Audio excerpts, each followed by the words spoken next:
స్త్రీకి మానసిక ఆందోళన వచ్చినా కుటుంబం మీదే పడుతుంది, పురుషుడికి మానసిక ఆందోళన వచ్చినా కుటుంబం మీదే పడుతుంది. అంతా కలగలిసి ఈ పెద్దవాళ్ళు ఏం గాడిదలు కాసినా కానీ పిల్లలు పాడైపోతారు. మరి మన ఫ్యూచర్ ట్రెషర్ కదా పిల్లలు, జాతి సంపద కదా పిల్లల మీద పడుతుంది. అందుకని ఏ రకంగా ఆలోచించినా కానీ ఇటు మీడియా పరంగా కావచ్చు, సోషల్ మీడియా పరంగా కావచ్చు, మన సినిమాలు వీటి వల్ల కావచ్చు, ఏ రకంగా చూసినా ఒక మనిషిలాగా ఉండట్లేదు.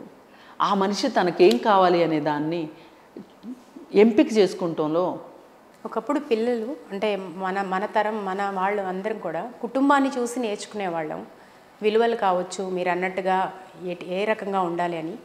కానీ ఇప్పుడు పరిస్థితి మారిపోయింది. సో భవిష్యత్తు తరాలని మనం ఎట్లా చూడబోతున్నాం ఇట్లాంటి పరిస్థితుల్లో? భవిష్యత్ తరాలని ఎలా చూడబోతున్నామంటే పుట్టక ముందు నుంచి ఒక సెల్ ఫోనుతో పుడుతున్నారు పిల్లలు. ఎందుకంటే వాళ్ళు పొట్టలో ఉన్నప్పుడే వీళ్ళు వీడియో షూట్లు చేస్తున్నారు. బేబీ బంప్స్ అని రకరకాల ఫంక్షన్ల పేరుతోటి పిల్లవాడిని సోషల్ మీడియాకి అలాగే స్క్రీన్కి ఎక్స్పోజ్ చేస్తున్నారు కదా. ఎక్స్పోజ్ అయిన తర్వాత పుడుతున్నారు. పుట్టిన తర్వాత వాడికి తిండి పెట్టడానికి, వాడిని ఆడించడానికి, వాడిని నిద్రపుచ్చడానికి, వాడిని నిద్ర లేపటానికి అంతా ఫోనే అయిపోతుంది. స్కూల్కి వెళ్తాడు. స్కూల్కి వెళ్ళిన తర్వాత స్కూల్లోనూ స్క్రీనింగే, స్క్రీన్ మీదే చదువు సంధ్యలన్నీ. ఇలా రకరకాలుగా ఒక స్క్రీన్కి ఎక్స్పోజ్ చేసేసిన తర్వాత వాడిలో ఉండే సహజ నైపుణ్యాలను బయటికి తీసుకురాకోకుండా కేవలం కళ్ళప్పగించి చూసే ఒక చిన్నపాటి విచిత్ర జంతువులుగా తయారు చేస్తున్నారు పిల్లల్ని. నేనైతే ఫ్యూచర్ జనరేషన్ అలాగే చూడబోతాను. నాకైతే విజువలైజేషన్ అదే వస్తుంది. వీళ్ళు ఏం చేస్తారు అసలు పెద్ద అయిన తర్వాత? ఇంత ఫోన్కి ఎడిక్ట్ అయిపోతున్నారే పిల్లలు. దానివల్ల ఎన్నో మానసిక జబ్బులు వస్తున్నాయని చెప్తున్నారు. పట్టించుకోవట్లేదు తల్లిదండ్రులు. అందుకే అసలు ముందు తల్లిదండ్రులు స్మార్ట్ ఫోన్ మానేయండి. పిల్లలకి ఫోన్ వల్ల సమాజాన్ని చదివే పరిస్థితి లేదు, సమాజాన్ని చూసి అర్థం చేసుకునే పరిస్థితి లేదు. అందుకే తల్లిదండ్రులు మీకు బిజినెస్లు వగైరాలు ఏమైనా ఉంటే స్మార్ట్ ఫోన్ తోటి పిల్లలు స్కూల్కి వెళ్ళినప్పుడు చేసుకోండి. ఆఫీసుల్లో స్మార్ట్ ఫోన్ వాడండి. మామూలు ఫోన్లకు వచ్చేయండి. పిల్లల్ని ఫోన్ ఎడిక్షన్ నుంచి మార్చాలి అంటే మొదటిగా మారాల్సింది తల్లిదండ్రులే. తల్లిదండ్రులు మానండి ఫోన్, ఈ స్మార్ట్ ఫోన్. వీళ్ళు స్మార్ట్ ఫోన్ చూస్తా వాళ్ళని ఫోన్ చూడొద్దు, టీవీ చూడొద్దు అంటే ఎట్లా కుదురుతుంది? అందుకని తల్లిదండ్రులు కీప్యాడ్ ఫోన్లు పెట్టుకోండి. ఫోను అనేది ఒక సమాచార సాధనంగా చూడండి ఫోన్ని.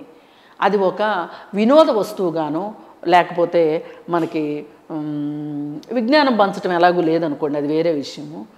అది ఒక వినోదాన్ని ఇచ్చే వస్తువుగా ఫోనును చూడకండి.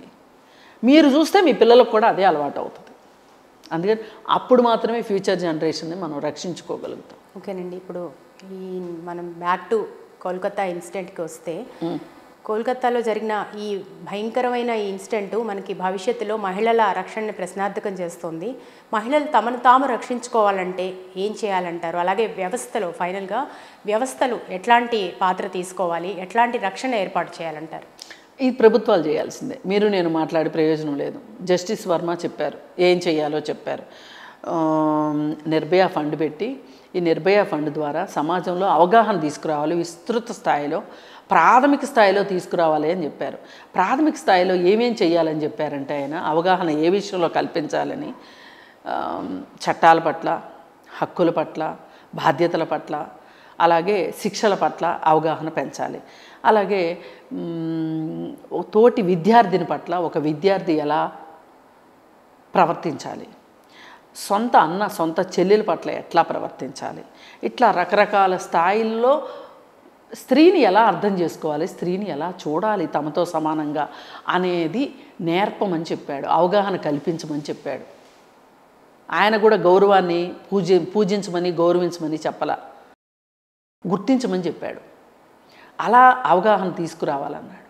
ఈ అవగాహన తీసుకురావడానికి ప్రభుత్వం పూనుకుని ప్రసార మాధ్యమాల ద్వారా కావచ్చు, లేకపోతే పోస్టర్ల ద్వారా కావచ్చు, లేదు ప్రభుత్వ పథకాల ద్వారా కావచ్చు, మహిళా శక్తిని వెలికి తీయటానికి, మహిళలను మహిళలుగా గుర్తించడానికి మేము కట్టుబడి ఉన్నాము అనేది పదే పదే పదే పదే సమాజానికి, ప్రజలకి గుర్తు చేయమని కోరుకో. అడ్వర్టైజ్మెంట్లు వేస్తున్నారు. ఆ అడ్వర్టైజ్మెంట్లో ఇలాంటి విషయాలు, అసలు స్త్రీని తేరిపార చూస్తే కూడా తప్పు చట్టం ప్రకారం. 30 సెకండ్లు తేరిపార చూస్తే కూడా ఆమె గనక అభ్యంతరం చెప్తే అది కేసు. అంత చిన్న స్థాయి నుంచి అత్యాచారము అనే దానికి ఈ లోపల ఎన్ని స్టేజ్లు ఉంటాయి. చూస్తే తప్పు, అనవసరంగా మాట్లాడిస్తే తప్పు, అనవసరంగా ఆమెను దూషిస్తే తప్పు, ఆమెను బట్టలిప్పమని అడిగితే తప్పు, అలాగే నువ్వు నాకు లొంగితేనే నీకు ప్రమోషన్ ఇస్తానంటాం తప్పు. ఇలాంటివి అన్నీ ఉన్నాయి.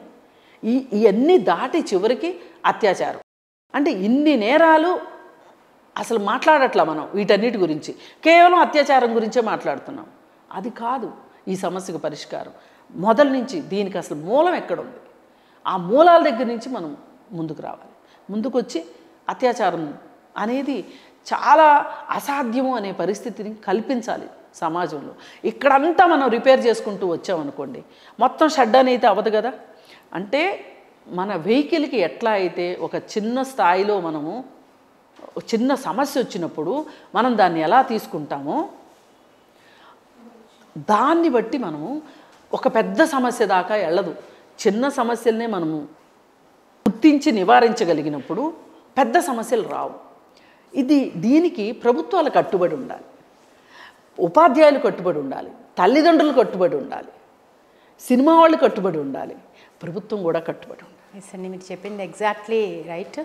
సో కోల్కతాలో జరిగిన ఈ అమానవీయ ఘటనకు సంబంధించి మీ స్పందన తెలియజేసినందుకు, స్టూడియోకి వచ్చినందుకు థ్యాంక్ యూ సో మచ్ అండి. ఆ మెడికో ఆత్మకి శాంతి కలగాలని, ఇక్కడి నుంచి అయినా మనం ఇటువంటి ఘటనలు ఎక్కడా చోటు చేసుకోకుండా ఉండాలని ఆ భగవంతుడిని మా సిగ్నేచర్ స్టూడియో తరపున ప్రార్థిస్తూ మరొకసారి మీకు నమస్తే.